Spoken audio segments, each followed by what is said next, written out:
Сәлем, менің құрметті оқырманым. Қалыңыз қалай? Менің каналымдағы видеолар ұнап жатса, лайк басып, комментарий қалдырып, және де каналыма тіркелулеріңізді күтемін, ұнайды деп ойлаймын. Дәл бүгін мен өзімнің жеке кітапханамдағы керемет кітаптар жайлы отзыв айтқым келеді.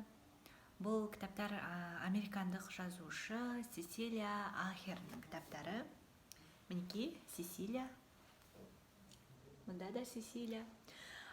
Мен Сесилияның осы екі кітабын оқыдым. Осы екі кітап жайлы қазір әңгіме болмақ. Бұл кітаптардың алғашқысы «Женщина, у которой выросли крылья» деп аталады. Әрине, бұл кезде мен Сесилияны мүлдем танымадым. Тек мені осы кітаптың атауы қызықтырды. Ең бірінші мен сайттан кітап заказ берген кезде кітаптың несіне қараймын. Міндетті түрде ол бестселлер болу керек, яғни үздік сатылым. Өте көп тиражда сатылған кітап, демек ол шынымен қызық. Соған қараймын, одан кейін кітаптың тақырыбына қараймын, авторына қараймын дегендей. Білмеймін, осы кітаптың бір тақырыбы мені тартты. «Женщина, у которой выросли крылья».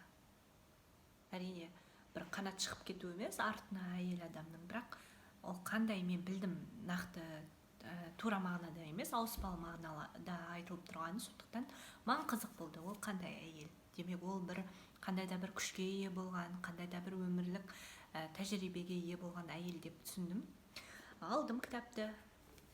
Негізінде Сесилия көбіне мынандай бір осы қазіргі әлеммен қандай да бір таңғажайып сиқырлы әлемді байланыстырып жазады кітаптарын. Маған ол қатты ұнайды, себебі бұнда бір өте ерекше, қалай айтсам екен, талғам бар.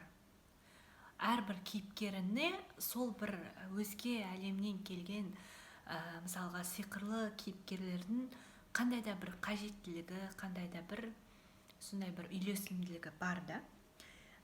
Бұл мынау «Женщина, у которой выросли крылья» деген өте көп қысқа мәтіндерден тұрады. Яғни 30 мәтіннен тұрады. 30 шақты мәтіннен.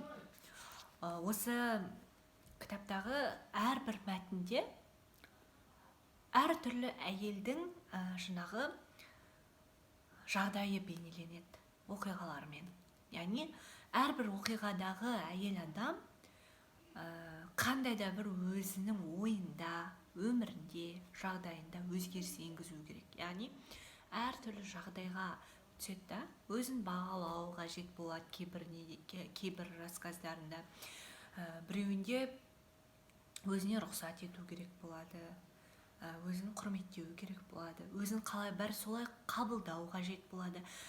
Міне сондай оқиғалардан құрылған «Женщина, у которой выросли крылья» деп аталатын мынау кітапта енді прямо қыз балалар үшін, әйел адамдар үшін өте күшті әңгімелер жазылған. Тіпті мұның ішінен сіздер өздеріңізді таба аласыздар. Себебі андай әйелдің әртүрлі кейіптерін, типтерін жақсы жазғанда, және бұны жай ғана сипаттамаған, жаңа ситуациялармен, кейіпкерлермен солай келтіріп жазған екен. Енді мына кітапқа мен өте қатты ұнады деген бал берер едім. Вот. Сосын мен бұл жазушының стилін танып алдым ғой, маған стилі ұнады.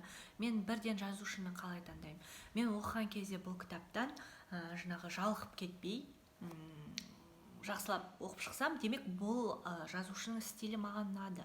Демек ол маған сіңімді. Яғни мен оқыған кезде қызықты уақыт өткіземін, біріншіден, екіншіден маған сөздері ұнайтын болса, мен міндетті түрде бұл автордың келесі кітабын алып оқуға тырысамын. Мен бұл автормен де дәл солай істедім.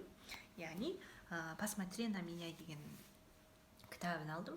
Бұл кітапты негізінде мен Инстаграм парақшасындағы Айока Поштың, яғни несінен, рекомендациясынан алған болатын. Басында ойладым, қалай болады екен. Былай қарасаң өте қарапайым жасалған дизайндағы кітап деген секілді ойда болды, бірақ никогда кітапты сыртынан бағаламау қажет екен. Бұл да бестселлер, 42 тілге аударылған әлемдік. Сонымен кітапты бастап оқыған сәттен бастап мен бұл кітапқа ғашық болдым. Себебі бұл кітаптың бас кейіпкері Елизавет, дизайнер, каждый 5 минутты да жоспарланған қыз бала. Өзінің әкесіне, сіңілісінің ұлына жауаптымын деп өзін есептейді. Өзінің тіпті махаббатынан, сол отбасын үшін бас тартады, және де күнделікті күйбең тіршілікпен жүрген Елизаветтің өміріне таңғажайып өзге әлемнен жаңағыдай қалай айтсам екен, сиқырлы түрде бір адам келеді. Яғни ол адам оған балалық шағындағы барлық қалауларын есіне түсіреді, махаббаттың не екенін сездіреді. Сонымен қоса қиналған кезде жанынан табылады. Сонша өте көп бірге оқиғалар болады. Мен таң қалғаным осы Елизаветтің тағдырына қарап, өте бала күніндегі оқиға. Видео үзіліп кетті, білмеймін неге, бірақ сақталыпты, қуанып тұрмын. Қалай айтсам екен, таңертең де жұмысқа бара жатқан кезде видеом осылай үзіліп кетіп еді. Сақталмайды деп ойладым, ол видеом да сақталды. Мына видеоны да бірден үмітімді үздім, сақталмаған шығар, жоқ, сақталды. Бір қызығы солай. Сонымен не айтқым келді? Екі кітап та өте қызық. Мен кітапты, қызық емес кітапты мен бірақ айтпаймын. Мына кітап қызық емес екен, алмаңыздар деп айтқым келмейді. Себебі ол кітап мен үшін қызықсыз болса, ол басқа адамдар үшін қызықты болуы мүмкін. Ол автордың целый еңбегі, целый маңдай тері деген секілді. Сондықтан мен өзіме ұнағандарды аламын. Мысалға, мына кітаптар өте қызық болғандығын мен ғана емес, бұны ол кітаптардың өздері ақ дәлелдеп тұр. Бестселлер, үздік сатылым, демек қызық. Солай кітап оқығанның пайдасы өте көп екенін мен айтпай-ақ білесіздер. Сондықтан кітап таңдай алмай жүрсеңіздер, не оқысам болады деп, вау дейтін кітап іздеп жүрсеңіздер, онда мен парақшамдағы кітаптардың отзывтарын көрсеңіздер болады. Сау болыңыздар.